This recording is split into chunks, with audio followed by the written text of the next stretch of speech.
চিকিৎসকদের অসহযোগিতা ও অতিরিক্ত টেস্টের মানসিকতা স্বাস্থ্যসেবার মান ক্ষুণ্ণ করছে বলে মন্তব্য করেছেন আইন উপদেষ্টা।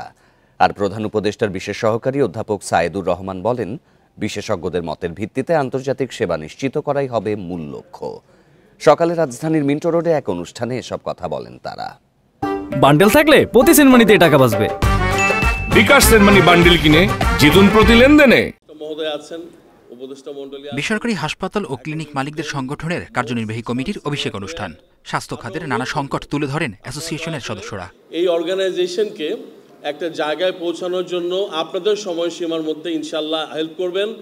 আমরা ইনশাল্লাহ বাংলাদেশের মানুষকে প্রাইভেট সেক্টর থেকে আমাদের হাইয়েস্ট প্রোভাইড করার যা ফেসিলিটিস দরকার আমরা ইনশাল্লাহ দেব। আমাদের অনেক যারা আছেন তারা অনেক সময় মানহীন প্রতিষ্ঠান তৈরি করেছেন, তাদেরকেও আমরা সতর্ক করে দিতে চাই, তাদেরকেও মান উন্নতি করতে হবে। এ সময় প্রধান উপদেষ্টার বিশেষ সহকারী বলেন, জনবল নিয়োগে মেধা, দক্ষতা ও যোগ্যতাতে প্রাধান্য দিতে হবে, বাড়াতে হবে সেবার মান। এখানে একটি সীমানা আছে, অবশ্যই মুনাফার জন্য স্বাস্থ্য খাত, অমুনাফার জন্য স্বাস্থ্য খাত এবং সেবার জন্য স্বাস্থ্য খাত, এই তিনটি খাতের মধ্যে একটি যথাযথ সমন্বয় আসলে বাংলাদেশকে একটি জাতীয় স্বাস্থ্য খাতের দিকে এগিয়ে নিয়ে যেতে পারে।